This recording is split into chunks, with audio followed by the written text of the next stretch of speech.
Honourable Ministers, Excellencies, ladies and gentlemen, it is a privilege to be here in Argentina to open the Education International's 10th World Congress.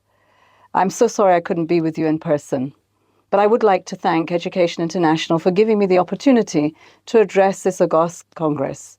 And I would like to salute the teachers and education professionals present here today and working hard every day to support children and young people to fulfill their potential. Teachers are the lifeblood of education systems.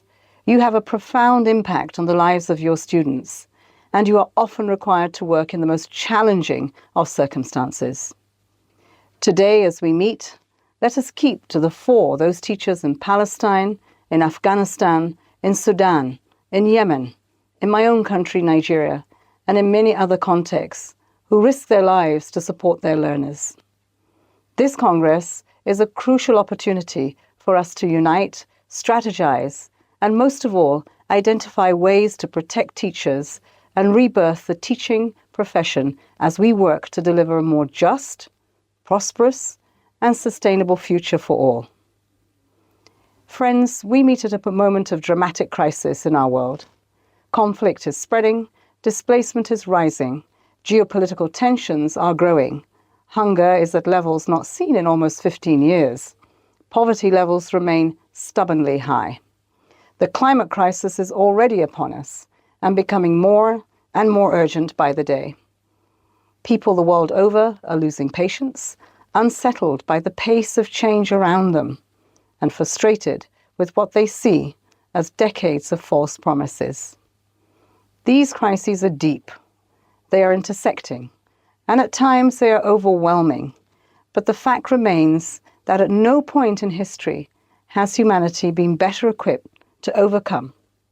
We are in the midst of a moment of profound transformation that holds great possibility. Our food systems are transforming. Our energy systems are transforming.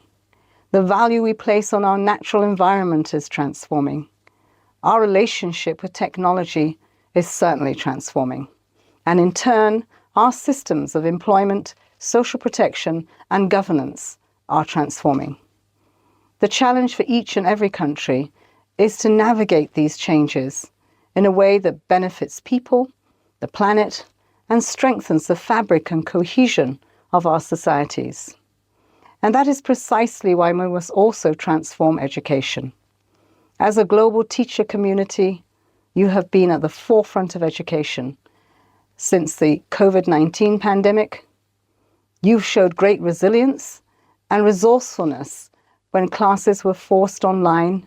You embraced shifts to curricula to respond to new and emerging trends. You have been working to turn the tide on the crisis of quality, with approximately 70% of 10-year-olds in low and lower middle-income countries unable to read a simple text. And you recognize that the emergence of digital learning, generative AI, and other new technologies will fundamentally change learning and teaching.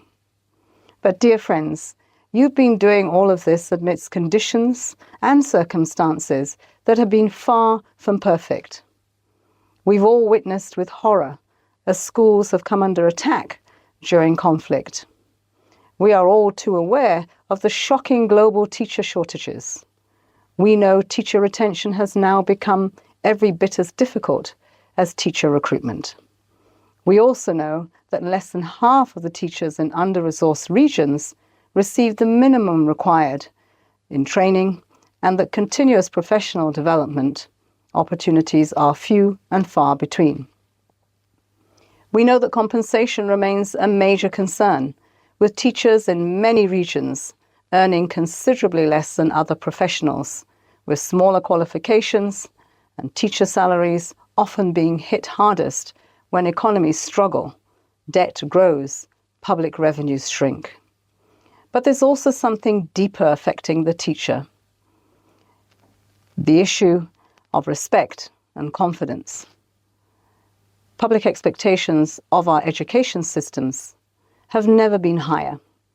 But public confidence in teachers is faltering, and public dialogue around education is becoming more divisive. This has a dramatic impact on the well-being of individual teachers. People who entered the teaching profession with a vocation now find themselves bearing the brunt of broader societal frustrations and being left behind when compared with other service professions. Friends, it was this context that led the Secretary-General to convene the Transforming Education Summit in 2022 and to establish a high-level panel on the teaching profession shortly thereafter. And I want to thank David Edwards for that. I also want to acknowledge the important role Education International and its members have played in both processes.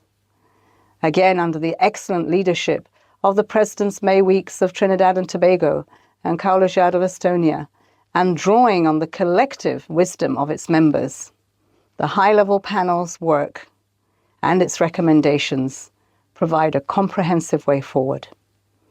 At their core, they call for a rebirthing of the teaching profession.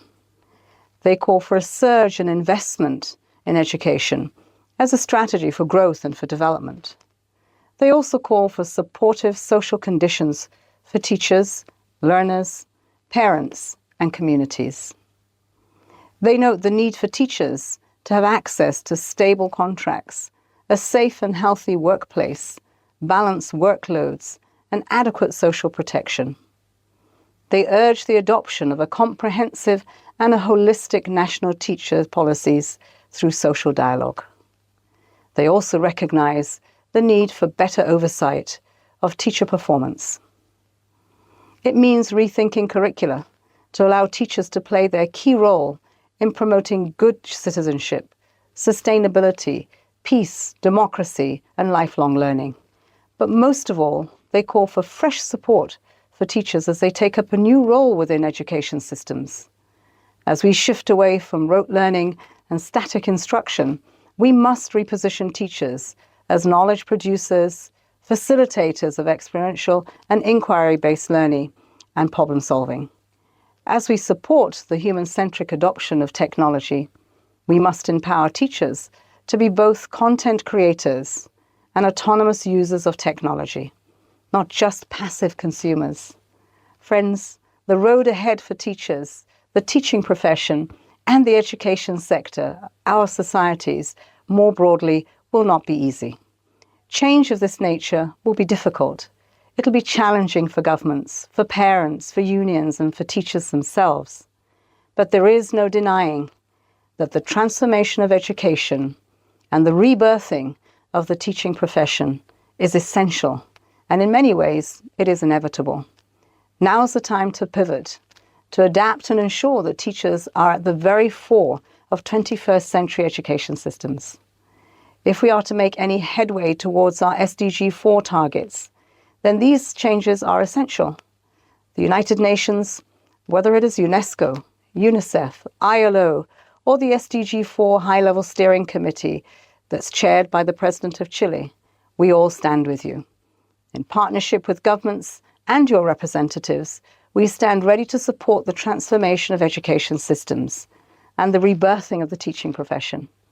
And at the upcoming Summit of the Future in New York in September this year, the Global Education Meeting in Brazil in November, and next year's convenings on financing for development and the social development, we have a chance to move forward together in solidarity. And as we do so, let us embrace this Congress spirit of fortifying unions, valuing the teaching profession, and protecting educational rights for all. Let's continue to take clear action to ensure that our education systems value every educator and equip every learner and educator for success. I thank you and I wish you all the very best at this incredible Congress.